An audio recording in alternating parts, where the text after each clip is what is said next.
Donald Trump has decided to revoke the 1965 Equal Opportunity Act for federal contractors. Now, I have to say federal contractors because I noticed online, I think people were getting confused.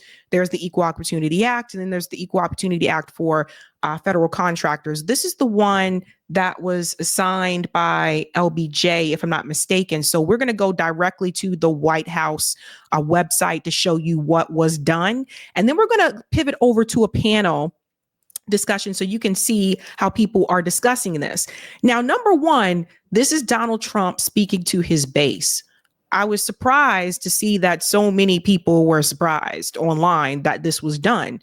When Donald Trump was running, what did he say that he was going to do? We're going to get rid of the DEI. We're going to get rid of the woke stuff, all that jazz. And this is exactly what he's doing. So far, everything that he has promised to his base, with the exception of Ukraine. But so far, most of these things have been signed via executive order by Donald Trump. Now, I want to show you just some of the things that he did here and who it might impact. So this is straight from the White House website. Ending illegal discrimination and restoring merit-based opportunity. Remember, he was talking about this? So here we go, folks. So he goes on to say here, we're going to jump into the DEI part. Illegal DEI and DEIA policies not only violate the text and the spirit of our longstanding federal civil rights laws, they also undermine our national unity as they deny, discredit, and undermine the traditional American values of hard work, excellence, and individual achievement in favor of an unlawful, corrosive, and precarious identity-based spoils system. Hardworking Americans who deserve a shot at the American dream should not be stigmatized, demeaned, or shut out of opportunities because of their race or sex. So it's interesting, that part right there, not shut out of opportunities because of their race or sex, because the reason why we had these equal opportunity acts is because those things were happening. People were being discriminated against because of their race, because of their sex. Don't forget, this also applies to people who are disabled as well. And contrary to what people may believe, not everyone that's on disability is not allowed to work. Some people have a certain type of disability where they still can work, right? So they can still get employment as well. So I didn't understand why many people were surprised because he said he was going to do this. So let's go into this a little bit deeper. It goes on to say these illegal DEI and DEIA policies also threaten the safety of American men, women, and children across the nation by diminishing the importance of individual merit, aptitude, hard work, and determination when selecting people for jobs and services in key sectors of American society, including all levels of government and the medical, aviation, and law enforcement communities. Yet in case after tragic case, the American people have witnessed firsthand the disastrous consequences of illegal, precarious discrimination that has prioritized how people were born instead of what they're capable of doing. So let me pause there for just a second. The reason why DEI was implemented in the workplace, because it was a response to the murder of George Floyd. That was the response to that. I still remember when we had the seminar at Boston University and they announced that they were going to start doing these DEI policies, right? And it's interesting that that was the response to George Floyd because that wasn't the demand. When those of us that were out there protesting for George Floyd, we weren't demanding this. We were demanding defund the police. We were demanding, hold the police departments accountable. We were demanding those types of things, but this was how they chose to respond. Very interesting. That being said, I've seen this not go well and I've seen it go okay, like with DEI, right? The reality is, which Donald Trump knows this, the reality is we don't live in a colorblind society in this country. Donald Trump is moving forward with merit-based, policy as if we live in a colorblind society. And the reality is that we don't. If we lived in a colorblind society, we wouldn't have needed an Equal Opportunity Act to begin with in the first place. Even though this one in particular is affecting federal contractors, still, Some people said, oh, don't worry about it. It's not going to affect you because it only matters to federal contractors. Well, I have news for you. A lot of businesses have federal contracts. A lot of them do. Right. So I've seen it work okay, and I've seen it not work okay. But from my experience with the DEI policies, at the university level, it benefited white women the most. This is something a lot of people don't talk about. When it came to those hiring practices, once they started, they told faculty members and they told like hiring managers, you know, you have to be inclusive and all this jazz, which they should want to do that anyway.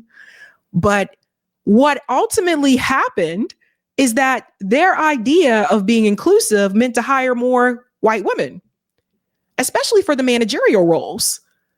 It wasn't people like me. I was already there before DEI policies. I had already been there a couple of years. But that was the interesting part. So when you see this type of action from Donald Trump, a lot of people keep saying, oh, Black people this, Black people that. This is going to affect you too, white women. Don't forget, I've said this over and over again, that when it comes to workplace employment, white women benefit the most from affirmative action. There's data that backs that up. Again, the data matters. It goes on to say here, so we're going to dive down to this part. These are the items that are revoked. Terminating illegal discrimination in the federal government. The following executive actions are hereby revoked. Okay. Executive order 1-2. We don't have to read these numbers. Executive order, the first one here. Federal actions to address environmental justice in minority populations and low-income populations. The following executive actions are hereby revoked. So Jill Stein had Cancer Alley a part of her political platform. Does everybody see what's happening here? So if you are revoking that, federal actions to address environmental justice in minority populations and low income populations, that affects Flint, Michigan. That affects Denmark, South Carolina. So for Black people that voted for Donald Trump, how do you feel about that? Let's continue to go on here. I'll get to Miranda's thing in just a second. Executive order, here's the next one. Establishing a coordinated government-wide initiative to promote diversity and inclusion in the federal workforce. So again, that is revoked. Here's another one. Further amendments to Executive Order Equal Opportunity in the Federal Government and Executive Order Equal Opportunity and the Presidential Memorandum Promoting Diversity and Inclusion in the National Security Workforce. So again, a lot of this applies to federal contracts. And here's the other part here about the contracts. The federal contracting process shall be streamlined to enhance speed and efficiency, reduce costs, and require federal contractors and subcontractors to comply with our civil rights laws. Accordingly, Executive Order Equal Employment Opportunity is hereby revoked.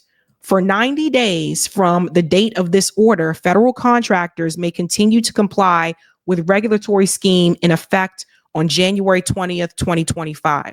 So, as I've said before, a lot of businesses have federal contracts.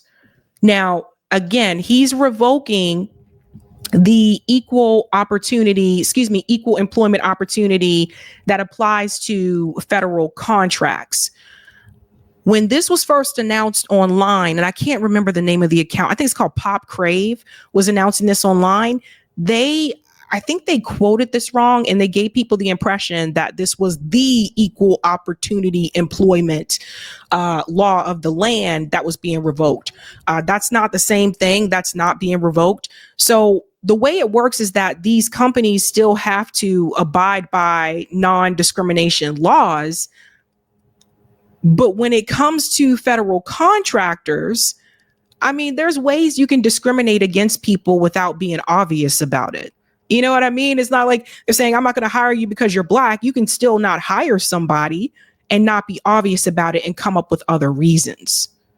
So what you are seeing happening, and I'll go to the next part in just a second, is that Donald Trump is responding to his base. This is what his base wanted, And this is what he's doing. And he didn't waste any time. Notice that he's only been in office, since Monday. And look at how quickly he's moving through, just signing all these executive orders. Now, we still ain't get to Ukraine, but just signing one after one after one after one, right?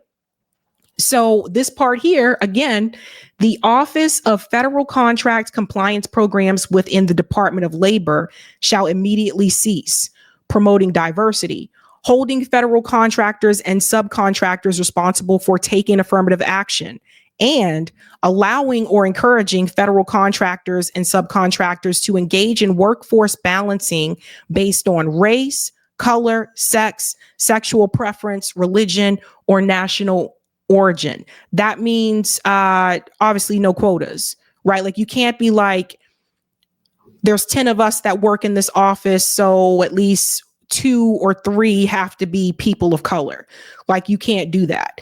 So what he's trying to do is this push to hire people based on their merit, based on their qualifications and their skills, and not because of their race or their sex or their religion, etc.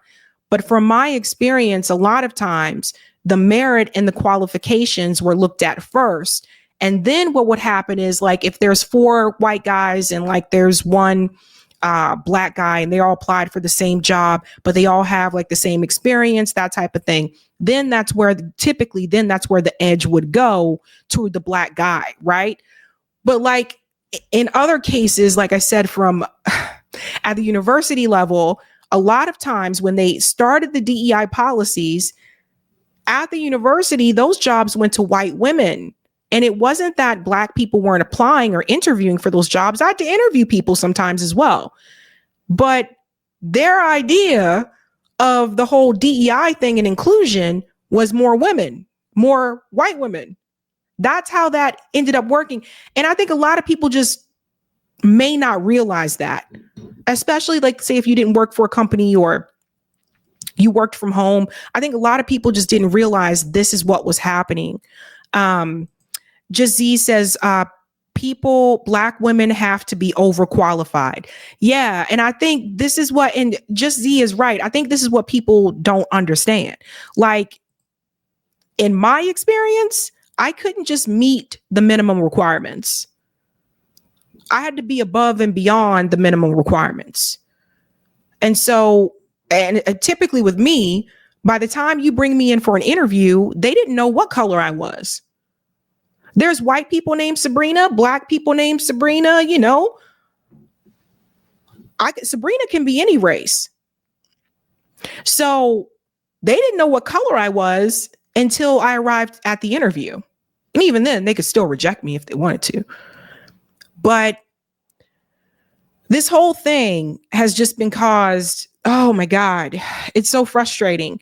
Promoting diversity, holding federal contractors and subcontractors responsible for taking affirmative action, and allowing or encouraging federal contractors and subcontractors to engage in workforce balancing. Okay, we did the workforce balancing part. Okay, so you guys see what's happening there. Now, they discussed this on this panel here. Shout out to Simon Ataba for gathering this clip. They're going to discuss this on this panel. And there's something I want you to pay attention to, because we all don't have the same struggles, right? On this show, we talk about all different issues, but it's really, really important for me to make it very clear how these policies affect me. Okay, like how they affect me, how they affect my community, and some of the things that I think corporate media omits from their coverage. I want you to pay attention to what the Hispanic guy says in this video. Because see, when you say people of color, people have to understand we don't have the same struggle. Listen to what he says when they discuss this reversal here by Donald Trump. I think President Trump has actually stated he's focused and drilled in the merit. It's all about merit. He's made it very clear. If you work hard and you're going to do a great job, I'm not going to look at the color of your skin, or you're going to get the job. And it's like I've watched him talk, and I've watched him in the campaign talk about how he feels that we're going to hire the best of the best, and it's going to be driven by merit and merit only. I happen to be Hispanic, And I became the lieutenant governor of California. And I want to believe that that happened because of my hard work, my dedication, being disciplined, and your good looks. I don't. Pause.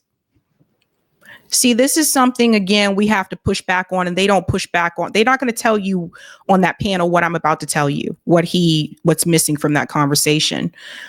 He's a Hispanic male, and he says, I worked hard, and I want to believe that that's how I got to where I was, right? Okay. He is white adjacent. This is the problem with the people of color framing, right? If you look at the two of them, this gentleman here on the right, and then you have Abby Phillips here on the left, they're not going to deal with the same issues. And don't get me wrong, there's discrimination, all different levels, but they're not going to deal with the same issues. People have to understand that Mr. Dude here, who was the lieutenant governor, they have to understand that on an application, he can also say that he's white. So it bothers me when other people of color say that they got to where they were because they worked hard. Because what he didn't have to deal with, that my family did have to deal with, was systemic issues in this country that did not apply to him. Because he didn't have to deal with Jim Crow laws. He didn't have to deal with the redlining. He didn't have to deal with the things that Black Americans in this country had to deal with, and a lot of the systemic issues that we still deal with. So when you come into the country and you get to bypass all those systemic institutions, it's going to be a little bit easier for you. This is why we got to be careful about the people of color thing, right? And this is not to say, again, I've said it before, this is not to say that they don't deal with discrimination, because they do. But oftentimes, in my experience, a lot of times people of color that are not Black have no problem, identifying as not focusing on being a person of color until someone that's white reminds them that they're not white. That's been my experience. So his thing is, because I did it, you can do it too, folks. I don't know about the good looks, but I can tell you this, it's how I feel. So I think the opportunities for everybody. Now, when Alfonso talks about some people are going to get hurt, I don't see it that way. I just respectfully disagree with you. I think that if they are hard workers and they're disciplined and they're very, very brilliantly smart, they're going to get the job. They're going to stay in that job. Conversation. So that's a big no. Because the thing is, nowadays, it's not based on how hard you work. It's based on who you know. This is something I had to learn along the way, especially when I first started a full-time job with benefits after undergrad. I had to learn, and thankfully I had a boss who explained this to me, because a lot of people don't, that no one is going to give you a promotion just because you do a good job. No one is going to give you a promotion just because you work hard. Oh, honey, those days are gone. When my parents were going through, all this and stuff like that, like they would just get promoted after they had been at the company for a certain number of years. Like they would just get promoted. But with my generation, that was like not a thing.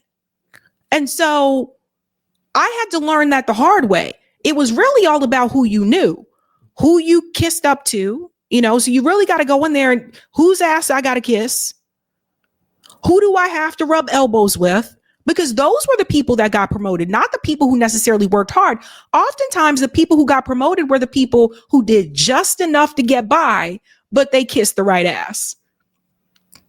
So I don't like this whole motto of you just got to work hard. Actually highlights what I think is so dangerous, right? What you're suggesting is that merit and minority applicants are mutually exclusive. That's what you're suggesting. You're saying that if I'm a minority candidate, that means I am actually unqualified, right? No, I don't think he is at all. I don't think he is at all. I'm not going to listen to you say that. Let's look at the facts. Let's look at the facts. Why is it the majority of people who run Fortune 500 companies are white men? There you go. I mean, it just. Why is that? Why is it? I mean, Why do we only have 2 black women that are running Fortune 500 companies? Are you telling me? We got to work harder. No. Why is Donald Trump not the only right appoint answer. one black person to his cabinet? You can't tell me that we have to work harder. Pause. So it's not because those people didn't necessarily work harder. That's a myth. It's because they didn't have the resources and the networking to get to that level.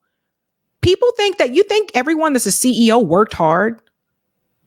A lot of these people that are CEOs, they already came from wealth. So that helps. You're already in those social circles, right? Or the networks that they establish. Now, here's the thing about networking. Oftentimes people in the workplace tend to stick to their own. Oftentimes. That's what I've seen. So if you're not a part of that group, then you may not be a part of that network. So when their boss comes to them and say, I'm looking for someone to fill this position, do you have anybody in mind? They got to post the job externally anyway. But a lot of times these people are already chosen before the interviews even start. Let me tell you, hello. You got anybody in mind? So that person's going to think of a friend that they have in their network who most likely, most of the time, may look just like them. And this is where the diversity part does not take play. So you see what happens here? People often, they bring in people that are a part of their network. I've seen this happen over and over again. You know how many times I had to sit there and interview people knowing they had already chosen someone for the job? People pick their friends. They pick people who are already in their circles. And a lot of you guys that are coming into these interviews and you're an external applicant, meaning you don't already work at the company, a lot of times you won't know it, but they already decided who they wanted. They got to bring you in anyway because they have to post the job externally. And we had a rule that you had to interview at least one external applicant. It's a waste of a lot of people's time, but a lot of times these people are already chosen. Now, did so-and-so's friend necessarily work hard? Or did she get the interview and the job because she already knew somebody who was there? That's why his mantra here, his little mantra here doesn't work. That black, brown people, women are not working hard enough, and that's why they're not in. Absolutely not. I'm saying You that just said they work harder. I'm an American. Why is it I'm that proud we of my only have heritage. 2 black women that are running Fortune 500 companies? Answer that question for me. Well, I mean, I don't know how the hiring process was in that company. I can tell you that, but all I'm telling you is that there's a lot of black women who serve in the legislature. I mean, we had a black woman vice president. I mean, she earned it. She worked hard. She knew who was there. So here comes the excuse. The example that he gives with Kamala Harris actually doesn't work. He says we had a black woman vice president. She worked hard. Kamala, she rubbed the right elbows. Don't forget, it was the Clintons that encouraged her to run for Senate. She was already selected. Joe Biden didn't even want Kamala Harris as his vice president. He wanted Amy Klobuchar, the woman that likes to throw forks at people and shit. He wanted her. But the Dem circle, leadership circle said, no, you need to pick her, so more black people can come out and you can beat Trump for real. So people need to be honest here. It's not like she didn't get there because she was a hard worker. There's a lot of people that are hard workers. There's a lot of attorneys in the United States that work hard, or attorney generals that work hard. And they're not, chosen to go for the Senate. She was selected. The Clintons selected her. They were like, yes, she's next. She'll be one. Just like Tulsi Gabbard when she was still a Dem. They already handpicked people. So she already knew the right people. So you can't leave that out. Nobody on this table is going to say that. Though. So it wasn't given it to her. You sat at this table many times when basically the Republican Party, Donald Trump, his vice president, called her a DEI hire. Yes. Said that she I was didn't not. call her a DEI hire. I'm not talking about you. I said the people running for office against her called her a DEI hire. To your point, everything is being blamed on DEI. California fires, DEI. Trump's shooting, the rally at the Trump shooting, DEI, even though the head of his detail is a white man, right-wing commentators talking about plane safety, saying planes are going to crash because of DEI. But to that point, you had a video of a firefighter in Los Angeles, right, talking about the diversity in recruitment and saying that a person who gets themselves trapped in a fire is their own fault. Okay. You have to see how ridiculous the American public views that. That happened. But Joe, did they cause the wildfire? Did they cause the wildfire? Did that individual or even that ideology prevent the Los Angeles Fire Department from putting out a wildfire, 5 wildfires? But it's saying that particular firefighter is saying that she, I don't want to misgender her and get more trouble, but she is unable to lift someone out of a fire, and it's the person's fault. Does that have anything to do with the wildfires and the ability to stop I think a person's Well, the prisoners that are doing free labor in California to put out some of these fires, can all of them lift someone out of a fire as well? Probably not. So my fear with the whole DEI thing, even though I've had some criticism of it before too, because I told you in my experience, it mainly benefited white women for hires. But my biggest fear is that now it's like anytime you have a job that someone doesn't think that you should have because they don't think that you were smart enough to get it, you're automatically going to be considered a DEI hire. That's the part that bothers me. And it's just what people have to understand. And for white people listening, what you have to understand is that for those of us that are Black, we have to prove to people that we deserve to be where we are. Whereas you automatically just get that respect because people automatically assume that you're knowledgeable, you're intelligent enough to get it. So we always have to prove that we're supposed to be there. And now the biggest fear that I have is that people are just going to think, oh my God, it's a doctor. You go to see the doctor. And, oh, it's a new doctor here. Oh my God, the doctor's Black, DEI hire. Even though you have to get through med school. That's my biggest fear. That's why I heavily pushed back on the statement that Charlie Kirk made when he said, if I see a Black pilot, I'm going to be like, oh my God, I'm really scared. That's dangerous. That message that he put out there was dangerous. So that's the fear that I have. Ability to carry someone out of a fire is a pretty I'm talking about the wildfires and the ability to stop them. What does that I don't think DEI was responsible for setting a fire. That's not what they were saying. Clearly was not. But that's what people was say. Not responsible for but also being able to put out the fire as well. Also, I hear you, and I'm glad you don't think discrimination should happen. But our sitting president actually does, because he discriminated against Black people. He did not want them to be able to rent from him, and he is yet to repent for it and say it is wrong. It is something that is woven into our country, and I understand that folks feel like DEI has gone too far, but disparities exist for a reason, and DEI was a tactic to ensure that people had equal opportunity. Now, I think the numbers will speak for themselves. I think, and I also, again, this goes back to the immigration thing. This whole like snitch on people that Donald Trump, they better be careful, because Donald Trump sits next to people that might get snitched on themselves. Snitches get stitches. Be careful. I didn't want to say it. I was waiting for you. You're from New York. Let's talk about equal opportunity, right? Because this is what this is all about. It's about opening up the doors and removing the barriers that have existed for decades.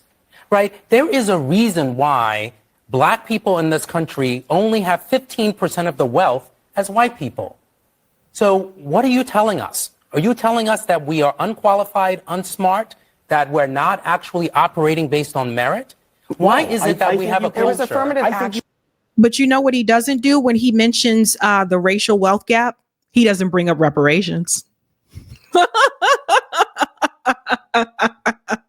He's not going to go all the way there. He's not going to go in for the touchdown. He's just going to get to the 20-yard line and stop there. And he's just going to say, let's just settle for the field goal. And for white men, for literally hundreds of years in this country, for hundreds of years, there was affirmative action for white men. And to answer your question, because my friend Abel would not, it is not because they're not working hard enough. It's because for centuries, they were locked out of education. For centuries, they were locked out of economic mobility. They couldn't even build wealth. They were set free in this country after being enslaved for hundreds of years with nothing. And then a lot of times arrested too. That's the other thing, arrested after set free, which a lot of times people don't get into. So Nina Turner kind of sums this up as well, which I think people need to hear this. She said the Democratic Party ran a historically unpopular president that had to drop out 4 months before the election with the threat of Trump looming. We should all be holding the party accountable. They did that, not the progressive left. And, you know, this is how Trump was able to win again. This is how, not embracing these policies that were very popular to help working class people, working people. And so this is how we ended up with Donald Trump again. They learned nothing from Hillary 2016. I told you guys before the election happened, I went through my poll predictions on this show with the swing states. And what did I tell you? I told you I predicted Donald Trump was going to win every swing state. A number of people came after me and said I was a Trump supporter. They told me I was a liar. Like, people were so, you know, but I was right because I just couldn't see it. After talking to people on the ground, I just couldn't see it, how she was going to be able to win. And so my message to people is this. The Democratic Party should be embarrassed that Donald Trump won again. That's how we got here. That's how we get to him passing these executive orders like this one, like revoking, you know, equal opportunity for the federal contract jobs. Like, that's how we get here. But instead of looking at the party and what they can do better, they have, you know, their minions out there pointing fingers at the voters. And I've said before, that is a bad idea. Pointing at people and saying, how dare you, you didn't vote for me, and calling them names doesn't make people want to come out and support you. It actually makes them check the fuck out. Everybody knows what's going on. Why do you guys think Ro Khanna, he reached out to my comrade Nick over at RBN and said, can I come on and talk to your audience? Because they know. And not only do they know now, they know that they have and even with everything that Donald Trump is passing, they know they still have a slim chance to win next time. That's the crazy part. Hey guys, this was a Sabby clip. If you like what you saw, hit that like button and subscribe.